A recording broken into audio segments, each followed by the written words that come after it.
Video में हम पढ़ेंगे सेल मेम्ब्रेन। ठीक है, सेल मेम्ब्रेन। हमने पिछली वीडियो में क्या पढ़ा था? हमने पढ़ा था सेल, सेल की थ्योरी एंड सेल की डेफिनेशन और सेल की डिस्कवरी हमने पढ़ी थी। अगर आपने वो वीडियो नहीं देखा है तो लिंक डिस्क्रिप्शन में दी हुई है, आप वो वीडियो पहले देख लो, फिर आप ये पढ़ सकते हो। ठीक है, तो I am Rutba Fayaz of class 9 and student of posh coaching classes. So let's get started. Parts of the cell. Parts of the cell में क्या होता है? पहला ही आता है सेल मेम्ब्रेन। सेल मेम्ब्रेन क्या होता है? जब भी सेल मेम्ब्रेन की बात आई, आप एक बलून को एक दिमाग में रखना। बलून के एग्जाम्पल आप लाओ। ठीक है, सपोज ये बलून एक है, तो आप इसको बलून नहीं, आप इसको सेल मेम्ब्रेन समझ लो। ठीक है, जैसे बलून को आप सेल मेम्ब्रेन समझ लो। बलून को हम सेल मेम्ब्रेन क्यों समझेंगे? ठीक है, इसलिए समझेंगे क्योंकि ये थिन, इलास्टिक एंड फ्लेक्सिबल। जैसे ही सेल मेम्ब्रेन थिन होती है, इलास्टिक होती है और फ्लेक्सिबल होती है, सेम बलून भी थिन है, इलास्टिक है और फ्लेक्सिबल है। ठीक है, outermost covering layer of cell. Outermost covering layer of cell. हम बलून में एयर भरते थे, अब एयर नहीं, पानी भर लो। ठीक है, जब आप बलून में पानी भर देंगे तो उसकी बाहर वाली लेयर क्या है? उसकी बाहर वाली लेयर तो पानी है, आई मीन बलून है, तो पानी के बाहर वाली लेयर क्या है? बलून है। सेम सेल की जो बाहर वाली लेयर है वो क्या है? Cell membrane. Outermost covering layer जो है वो सेल मेम्ब्रेन है। ठीक है, और ये लिविंग होती है। Hold the content of the cell. ये क्या करती है? सेल को कंटेंट करती है, सेल को पकड़ती है। जैसे बलून के अंदर हम पानी भरते हैं तो पानी को कौन पकड़ता है? बलून। सेम सेल को कौन पकड़ता है? Cell membrane. Provides a definite shape. पानी हमने बलून में भर दिया, उसे कौन सी शेप पकड़ ली? बलून की शेप। सेम सेल जब सेल मेम्ब्रेन के अंदर चली गई तो सेल मेम्ब्रेन की शेप पकड़ लेती है। Facilitates movement of some material because it is selective permeable. अभी क्या है, इसको आप स्टार कर दो because it is important point. ये क्या करता है? जो बलून है तो वो वैसी चीज़ नहीं अंदर जाने देगा, पानी में नहीं जाने देगा जिससे पानी ख़राब हो। ठीक है, जिससे पानी को डैमेज आए, जिससे पानी को कुछ नुकसान पहुँचे। ठीक है, ये कुछ वैसी चीज़ अंदर नहीं जाने देगा। सेम सेल मेम्ब्रेन भी कोई चीज़ वैसी अंदर नहीं जाने देगा जिससे कि सेल को नुकसान हो, जिससे कि सेल को डैमेज हो। ठीक है, वो प्रोटेक्ट करता है किसको? सेल को। कौन सी चीज़ अंदर जाए और कौन सी चीज़ बाहर जाए। Composed of organic molecule. क्या है? ये बना है ऑर्गेनिक मॉलिक्यूल से। अब ये ऑर्गेनिक मॉलिक्यूल्स क्या है? ये है लिपिड्स प्लस प्रोटीन्स। ठीक है, जिनका सेल मेम्ब्रेन बना होता है। किनका बना होता है? तो लिपिड्स का बना होता है और प्रोटीन्स का बना होता है। Engulf food other material from external environment. Engulf क्या होता है? एनगल्फ होता है पकड़ना। ये क्या करता है? ये जैसे कि फॉर एग्जांपल ये सेल है, ठीक है, और ये कुछ मटेरियल है, तो क्या सेल मेम्ब्रेन से सेल बाहर निकल गई और उसको पकड़ लिया। ठीक है, फिर वापस चली गई। ये क्या करता है? बाहर एक्सटर्नल एनवायरनमेंट से फूड को एनगल्फ करता है, फूड को पकड़ता है। तो इसलिए बोला है engulf food from other material, engulf food या other material from external environment. ठीक है, तो ये था सेल मेम्ब्रेन। नाउ हमारा सेकेंड पार्ट है न्यूक्लियस। न्यूक्लियस क्या है? It's a most important part of the cell. ठीक है, ये बहुत ही इंपॉर्टेंट पार्ट है किसका? सेल का। क्यों? क्योंकि ये सारी एक्टिविटीज़ कंट्रोल करता है जो भी हो रही होती है न्यूक्लियस में, सारी। ठीक है, जो कि सेल में हो रही होंगी एक्टिविटी, क्योंकि सेल में होती है एक्टिविटी, वो सारी ये कंट्रोल करता है। कौन करता है कंट्रोल? न्यूक्लियस करता है कंट्रोल। ठीक है, तो अब क्या कहा जाता है? इसको बॉस ऑफ द सेल या ब्रेन ऑफ द सेल कहा जाता है। क्यों? क्योंकि जो न्यूक्लियस है ना, ये अपने अंदर जेनेटिक मटेरियल रखता है। जेनेटिक मटेरियल क्या मतलब? जेनेटिक मटेरियल जब हम न्यूक्लियस को जूम करके देखें तो हमें कुछ उलझे धागे जैसे स्ट्रक्चर मिलेंगे। ठीक है, कुछ उलझे धागे जैसे स्ट्रक्चर हमें दिखने को वहाँ पे मिलेंगे। वो क्या होता है? उन उलझे धागों को हम क्रोमेटिन फाइबर कहते हैं। क्या कहते हैं? Chromatin fibre. वो क्या होता है? सबसे इम्पॉर्टेंट होता है किसका? न्यूक्लियस का। यहाँ तक कि सेल का भी वो सबसे इम्पॉर्टेंट होता है। ठीक है, तो उसको वो अंदर रखता है, उसे हम कहते हैं क्रोमेटिन फाइबर।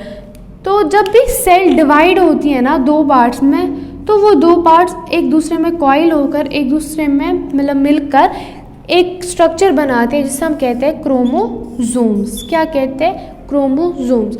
और ये क्रोमोसोम्स किन का बना होता है? ये बना होता है जीन्स का। ठीक है, वो जो क्रोमोसोम्स है वो कुछ इस तरीके दिखने को मिलते हैं। ठीक है, तो ये किन का बना होता है? जीन्स का, छोटे छोटे यूनिट्स का, जिन्हें हम कहते हैं जीन्स। जीन्स जो है ना वो हर एक ऑर्गेनिज्म में हेरिडिटी का आधार निभाते हैं। क्या निभाते हैं? हेरिडिटी का आधार निभाते हैं। तो ये जो जीन्स है ये किन का बना होता है? DNA। ठीक है, मैंने ज़्यादा लंबा नहीं बोला न्यूक्लियस का, क्योंकि फिर वो कुछ ज़्यादा ही लगता है, इसलिए शॉर्ट में ये बहुत ही इंपॉर्टेंट होता है सेल का। इसको हम बॉस ऑफ द सेल या ब्रेन ऑफ द सेल कहा जाता है। क्यों? क्योंकि इसके अंदर जेनेटिक मटेरियल होता है। वो जेनेटिक मटेरियल क्या है? जब भी हम न्यूक्लियस को जूम करके देखें तो हमें वहाँ पे कुछ उलझे धागे जैसे स्ट्रक्चर मिलेंगे। वो उलझे धागे क्या होता है? वो होता है क्रोमेटिन फाइबर, जो कि बहुत इंपॉर्टेंट होता है न्यूक्लियस का, यहाँ तक कि सेल का। और फिर जब सेल डिवाइड होती है तो वो जो दो सेल्स होती है वो एक दूसरे में कॉइल होकर क्रोमोसोम्स बनाती है। वो क्रोमोसोम्स कुछ इस तरीके को दिखने को मिलेंगे। तो वो क्रोमोसोम्स बनाती है, और वो क्रोमोसोम्स किन के बने होते हैं? जीन्स के। जीन्स किन के बने होते हैं? DNA के। जीन्स क्या होती है? जो जीन्स बहुत ही इंपॉर्टेंट हेरिडिटी का आधार निभाते हैं हर एक ऑर्गेनिज्म में। ठीक है, ये था सेकेंड पार्ट। तो ये है थर्ड पार्ट किसका? सेल का, जो कि है साइटोप्लाज्म। ठीक है, साइटोप्लाज्म जो है वो कहाँ पे प्रेजेंट क्या होता है? वो कहाँ पे मिलता है? बीच में न्यूक्लियस और सेल मेम्ब्रेन के बीच में वो मिलता है। और ये किसका बना होता है? ये बना होता है साइटोसोल का। साइटोसोल क्या है? इसमें बहुत सारी चीज़ें, प्रोटीन्स है, विटामिन है, मिनरल्स है, और इसमें क्या होता है? इसमें सेल ऑर्गेनल्स होते हैं। सेल ऑर्गेनल्स क्या है वो हम आगे पढ़ेंगे। ठीक है, सेल ऑर्गेनल्स हम आगे पढ़ेंगे। तो जितना भी हमने पढ़ा हमने सेल मेम्ब्रेन और न्यूक्लियस, उसके बेस पे ही मैंने ये डायग्राम बनाई है, उसी के बेस पे।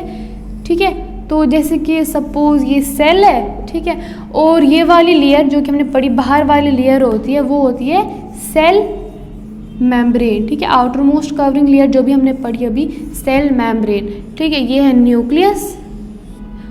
ठीक है, this is nucleus and this is cytoplasm. Cytoplasm क्या होता है? ये एक फ्लूइड जैसा होता है। ठीक है, मतलब लिक्विड जैसा होता है। लिक्विड मतलब पानी जैसा नहीं होता है पतला, ये बहुत मतलब मोटा टाइप का होता है, फ्लूइड होता है। ठीक है, ये था साइटोप्लाज्म। अब ये है सेल वॉल। ठीक है, जैसे कि हमने सेल मेम्ब्रेन पढ़ा था पहले, सेम सेल वॉल भी वैसे ही है। ठीक है, जैसे सेल मेम्ब्रेन है सेल वॉल भी वैसे ही है, बाहर की कवरिंग के। बट ये क्या होता है? ये सपोज इसको मान लो आप एनिमल सेल, इसको मान लो प्लांट सेल। ठीक है, एनिमल सेल और प्लांट सेल। जो सेल वॉल होता है, हमने एनिमल सेल का क्या पढ़ा? हमने पढ़ा था कि ये आउटर मोस्ट कवरिंग लेयर होती है। नॉट खाली एनिमल सेल की, हमने पढ़ा था आउटर मोस्ट कवरिंग लेयर है किसकी? सेल की। ठीक है, ये क्या पढ़ा हमने? वो cell membrane, outermost covering layer of cell. Means ये भी सेल है, ये भी सेल, इसकी भी आउटर मोस्ट कवरिंग लेयर होगी, इसकी भी आउटर मोस्ट कवरिंग लेयर होगी। बट इस जो प्लांट सेल होता है उसकी सेल मेम्ब्रेन के बाहर और एक कवरिंग होती है, और एक लेयर होती है, जो कि होता है सेल वॉल। ये एनिमल सेल में नहीं होता। ठीक है, ये नहीं हो ना कि इसमें भी होता है, एनिमल सेल में नहीं होता है, ये खाली प्रेजेंट होता है किसमें? प्लांट सेल में। तो हम पढ़ेंगे अब इसके ये प्रेजेंट इन प्लांट सेल। ठीक है, ओनली ये किससे प्रेजेंट होता है? खाली प्लांट सेल में। और ये क्या होती है? Non living. क्या होती है? Non living. सेल मेम्ब्रेन क्या थी? लिविंग। ये क्या है? Non living. Free permeable. Free permeable मतलब ये नहीं देखती है कि क्या अंदर आ रहा है और क्या बाहर जा रहा है, ये वो नहीं देखती, कुछ भी नहीं देखती। ऐसी आउटर मोस्ट कवरिंग लेयर है, तो वो कौन देखता है फिर उसके अंदर? सेल मेम्ब्रेन देखता है उसके अंदर क्या जा रहा है और क्या बाहर आ रहा है। ये नहीं देखती, फ्री पर हर एक को अंदर जाने देती है और हर एक को बाहर जाने देती है। Determine shape of the cell, ये शेप देती है सेल को, बट एक डेफिनेट शेप नहीं देती, ठीक है, जैसे सेल मेम्ब्रेन थी वैसे नहीं देती definite shape. Made up of cellulose, ये किन की बनी होती है? सेल्यूलोज की। ये सेल्यूलोज क्या है? सेल्यूलोज बना होता है कार्बोहाइड्रेट्स का, ठीक है, किनका? कार्बोहाइड्रेट्स का। यहाँ पे लिखा है मैंने cellulose are made up of carbohydrates. इतना था सेल वॉल। तो अब हमारा आता है सेल ऑर्गन्स, ठीक है, जिससे कि हमारी बॉडी के पार्ट्स होते हैं, हमारी बॉडी में हमारी बॉडी के ऑर्गन्स होते हैं, वैसे ही सेल के ऑर्गन्स होते हैं, उन्हें हम क्या कहते हैं? सेल ऑर्गेनल्स, ठीक है। अब क्या क्या है वो? एक तो है endoplasmic reticulum, lysosomes, Golgi apparatus, mitochondria, ठीक है। ये चार हम अब पहले पढ़ेंगे, ठीक है। गोल्गी एपरेटस, ER में मैंने शॉर्ट फॉर्म में लिखा है। It's a large network of cell membrane, ये बहुत ही बड़ा लार्ज नेटवर्क होता है, एक बड़ा नेटवर्क होता है किसका? सेल मेम्ब्रेन का। ये जो है ना एंडोप्लाज्मिक रेटिक्यूलम, इसके दो पार्ट्स होते हैं, एक तो है रफ एंडोप्लाज्मिक रेटिक्यूलम, दूसरा है SER। RER और SER, RER क्या है? Rough endoplasmic reticulum. उससे हम इसलिए रफ एंडोप्लाज्मिक रेटिक्यूलम कहते हैं क्योंकि जो उसकी सरफेस होती है वहाँ पे क्या होता है? लाइसोसोम्स अटैच होते हैं। लाइसोसोम जो होता है, कहाँ गया ये? लाइसोसोम्स अटैच होता है इसकी सरफेस पे, किसमें? RER में। और SER आपको समझ आ गया, वो था रफ, तो ये होगा स्मूथ, इसमें लाइसोसोम्स अटैच नहीं होते, इसीलिए इसको कहते हैं स्मूथ एंडोप्लाज्मिक रेटिक्यूलम, ठीक है। दूसरा क्या है? Golgi apparatus. गोल्गी एपरेटस किसने डिस्कवर किया था? ये किया था कैमिलो गोल्गी ने, ठीक है, इसलिए इसको फिर गोल्गी एपरेटस कहा गया था, क्योंकि ये किसने किया था डिस्कवर? कैमिलो गोल्गी ने। तो it is a system of membrane bound vesicles called cisterns. तो ये क्या है? ये एक सिस्टम है, किसका बना हुआ? मेम्ब्रेन बाउंड का, ठीक है, और वेसल्स का, जिससे हम क्या कहते हैं? सिस्टर्न्स कहते हैं। तो it function include the storage, modification, package. ये क्या करता है? इसका फंक्शन क्या होता है? ये स्टोरेज या कुछ पैकिंग करनी होती है, किस चीज़ को कहाँ जानी होती है, मतलब एग्जाम्पल ट्रैफिक पुलिस जो होती है वो एक सिग्नल को रोक के उस सिग्नल को छोड़ देती है, ठीक है, उस वाली लेन को छोड़ देती है, फिर उस वाले लेन को इस वाली लेन को छोड़ देती है, ठीक है, एक को रोक देती है और एक को चले जाने देती है। सेम ये भी ट्रैफिक पुलिस की तरह ही है एक सेल में, ठीक है, किस प्रोटीन को कहाँ जाना है, कैसे पैक करना है, किसको कहाँ जाना है, किसके पास जाना है, किस टाइम पे जाना है, ये सारा इसके कंट्रोल में होता है, ठीक है। किसके कंट्रोल में होता है? Golgi apparatus. तो ये था ये दो। तो अभी हमने दो सेल ऑर्गेनल्स पढ़े, क्या क्या हमने पढ़ा था अभी? एंडोप्लाज्म रेटिक्यूलम और क्या था दूसरा? Golgi apparatus. तो अब है तीसरा लाइसोसोम्स। लाइसोसोम्स क्या आता है? ये कंटेन करता है मेम्ब्रेन बाउंड को, ठीक है, जिसके वो भी करता था ना एक मेम्ब्रेन बाउंड को, ये भी वैसे ही कंटेन करता है एक मेम्ब्रेन बाउंड को। When the cell gets damaged lysosomes may burst and enzymes digest their own cell.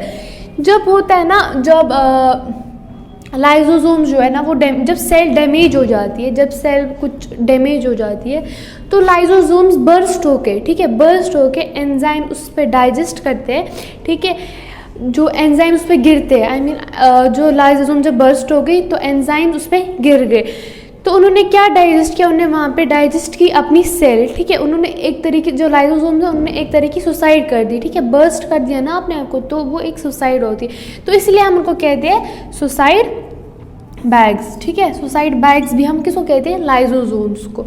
अब क्या है? माइटोकॉन्ड्रिया।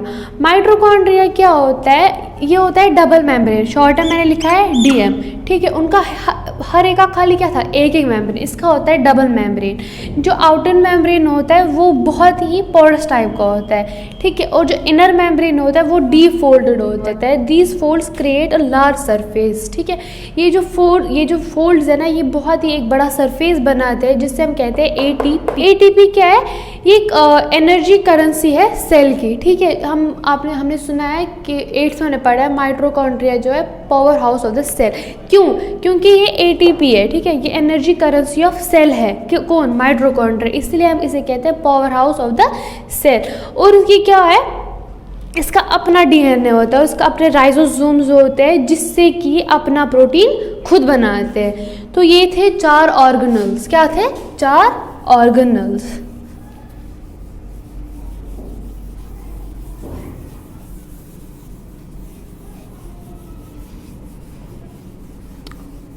तो अब हमारा लास्ट का टॉपिक है प्रोकैरियोटिक एंड यूकैरियोटिक, ठीक है। कैरियोटिक क्या होता है? न्यूक्लियस, ठीक है। कैरियोटिक को हम न्यूक्लियस कहते हैं, सेम न्यूक्लियस, ठीक है। यू को हम कहेंगे आफ्टर, ठीक है, आफ्टर। प्रो, बिफोर, ठीक है। अब प्रोकैरियोटिक हमें क्या निकला? बिफोर न्यूक्लियस, और यूकैरियोटिक हमें क्या निकला? आफ्टर न्यूक्लियस, ठीक है। अब ये है डिफरेंस, साइज और स्मॉल। साइज क्या है? प्रोकैरियोटिक न्यूक्लियस जो है ना, प्रोकैरियोटिक जो है बिफोर न्यूक्लियस जो थे, न्यूक्लियस से पहले, ठीक है। बिफोर न्यूक्लियस, ये क्या है? आफ्टर न्यूक्लियस, ठीक है। सेल का जो स्ट्रक्चर है ना, वो पहले ऐसा नहीं था, धीरे धीरे चीज़ें बढ़ने लगी, ठीक है, धीरे धीरे एवोल्यूशन हुआ, ठीक है, धीरे धीरे मतलब हर एक चीज़ बढ़ लगी। अब हम वही पढ़ेंगे, बिफोर न्यूक्लियस और आफ्टर न्यूक्लियस क्या था? Size of small, about 1 to 10 micrometre, ठीक है। क्या था? साइज क्या था? स्मॉल था। कितना था? अबाउट 1 to 10 माइक्रोमीटर था उसका साइज। तो आफ्टर न्यूक्लियस क्या था? Size are large, 5 to 100 micrometre. Nucleus absent था, न्यूक्लियस प्रेजेंट था।